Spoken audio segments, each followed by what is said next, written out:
Arapira Royal Tangaire's writings are some of the most widely acknowledged whakaaro surrounding the Poutama.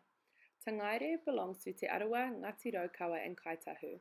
She has been involved in the education sector since 1975. Throughout her career, she has worked within and closely alongside Kohanga Reo, which is one of the contexts in which Tangaire's writings of the Poutama have emerged. For anyone existing outside of Te Ao Māori, the Poutama framework might not have been as accessible as Western frameworks, if it weren't for Tangaire's writings, which support us to connect with and understand the Poutama. The deeper context of the Poutama hails from traditional ways of understanding learning and human development from a Māori perspective. These have been handed down through generations and highlighted in Waiata, Karakia and Purako, or story. Poutama draws from the story of Tane and his climb into the heavens to secure the baskets of knowledge.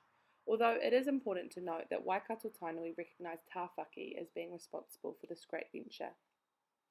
In this story, Tane's climb was not a solo endeavour, rather one he undertook with many companions who supported and encouraged him along his journey. Each heaven or overworld presented itself with a challenge for Tane to overcome, calling Tane to have courage, think creatively, take risk and persevere. The Poutama sees learning as being born from this challenge. It is only in challenge that we can grow and ascend to the next step, where a new challenge awaits. The Poutama is a woven steeped pattern that depicts genealogies as well as levels of learning and achievement. That's the definition from Māori Dictionary that we looked at as a group to find out what the Poutama is and broaden our knowledge on it. Māori believe that all knowledge related to their history, values, beliefs and practices are linked to create a whole. Poutama signposts a journey to seek knowledge and enlightenment. The Poutama identifies the pathway of trajectory which is depicted in the upward movement of the stairway. That's from the Education Review Office 2019. Similarities to Vygotsky's scaffolding and zone of proximal development are evident in the emphasis on social interaction and language supporting learning. Like Vygotsky, Tanaire feels that children do not exist or learn in isolation. And like Bronfenbrenner, Tanaire emphasizes the many environments that children exist within and how they support learning across settings. We feel that the Poutama model highlights responsive relationships, experiencing challenge, and fostering a positive learner identity as key concepts. In order for children to ascend those steps, a positive learner identity must be intact. Relationships in which children feel seen, supported, and safe to take risk and make mistakes are central to the nurturing of this. Central to the Poutama is aroha. Wrapped in aroha, children feel connected to their belonging within their whānau, centre, and universe. My interpretation of the Poutama is that, like Tane, we are not alone in our learning journeys.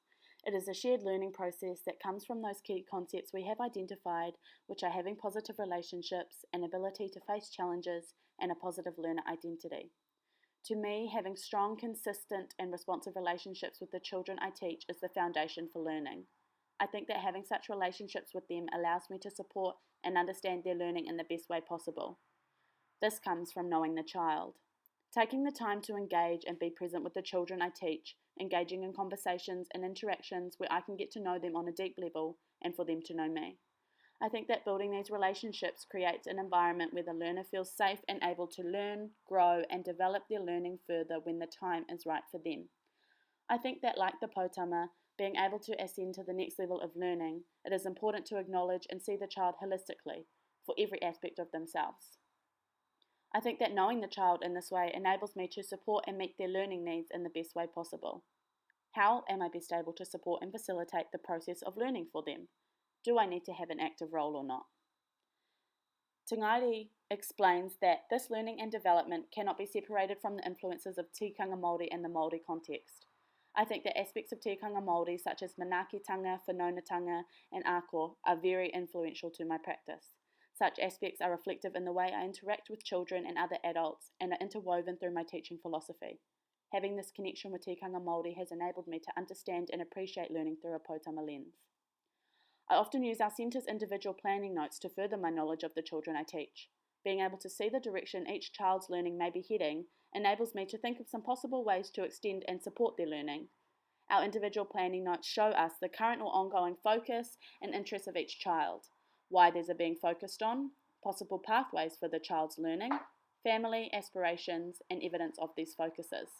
The evidence is often drawn from learning stories, which is beneficial as it means I can look back and see past stories which often display interests that may have been sustained for a long period of time, and helps me to think about ways in which I can support the child to extend and go further with this interest. To me, it is important for the learning not to feel rushed and to go at the child's pace. This comes back to having a strong relationship with the child and being able to understand and communicate with and when the child is ready to take their learning to the next level.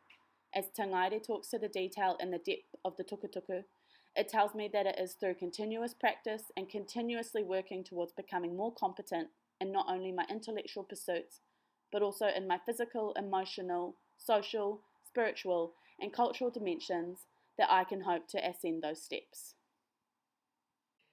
Tilly Reedy emphasises the depth of the strand mana atua as being the child's spark of godliness. In my practice, I strive to see children for their divine spark and spirit and their connection through time and space to tupuna and atua. In the learning space, I feel that when children feel seen in this way, their play and learning can unravel organically and in alignment with their truest sense of self. I also feel that this perspective supports kaiako to support learning endeavours in a multifaceted way. Of course, we can consider the Poutama in terms of gaining or refining a specific skill, but Hurd and Richards explain that the Poutama represents higher learning and refers to a journey that people may undertake in discovering their potential. Te Whāriki cites Donaldson, Grieve and Pratt, who explain that by the time the early childhood period is over, children will have formed conceptions of themselves as social beings, as thinkers, and as language users, and they will have reached certain important decisions about their own abilities and their own worth. I think this speaks to the depth of learning that the Poutama refers to, and how learners connect with and learn of their self, which is perhaps the most important learning of all. In addition to this, I feel that the Poutama supports dispositional learning and working theories to evolve and refine. Te Whāriki offers some insight into this, explaining that working theories are the evolving ideas and understandings that children develop as they use their existing knowledge to try to make sense of new experiences. Children are most likely to generate and refine working theories in learning environments where uncertainty is valued, inquiry is modelled, and making meaning is the goal. Te Whāriki then goes on to explain that working theories and dispositional learning are tightly interwoven. An example of this in my practice is in my supporting of children through their navigation of challenging learning moments and then my documentation of these endeavours. I will often draw from specific stories of atua and liken their journeys to the child's. For tangata whenua, these connections to atua through whakapapa are so unique and important for us to acknowledge. Within the actual learning moments, I will also draw from these stories and connections. For example, in times where children might be called to have courage and strength, I might say, "You are a descendant of Tuma Toanga, have courage like Tu."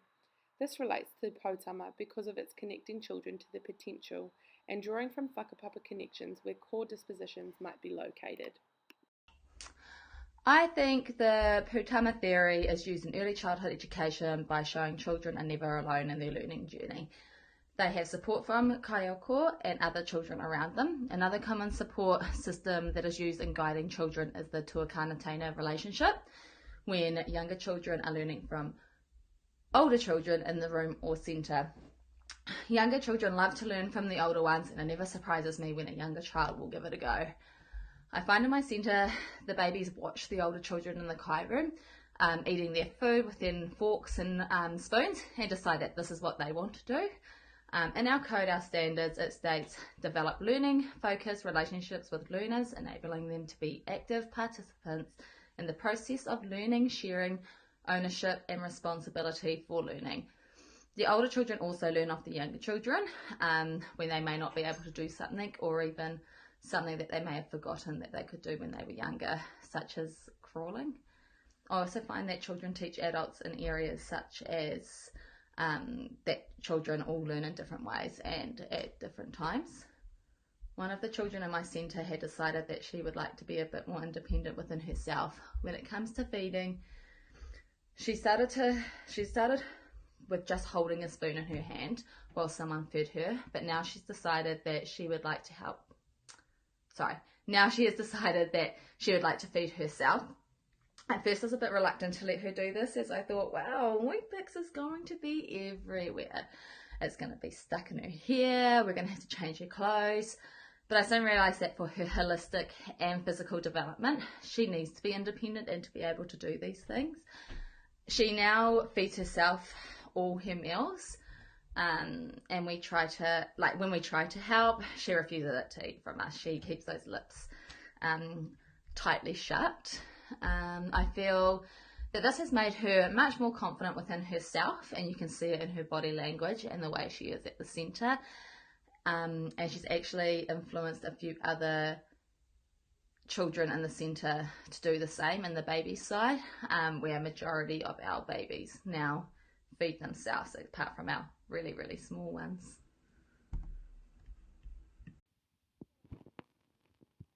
Clip by saying a link I have to Katie Fire. So the Poutama is described as symbolic of the 12 level of thoughts and process of holistic development. It is suggested that the horizontal line of the Poutama represents the knowledge being transmitted to the learner in the Māori language by the teacher. This relates to what I'm going to talk about is, in my centre, the kaiako, with the relationships we have with children. We like to support the children in their learning, and we like to support children in sharing knowledge with the children, passing knowledge on to them, and helping them overcome challenges that they may have with their learning.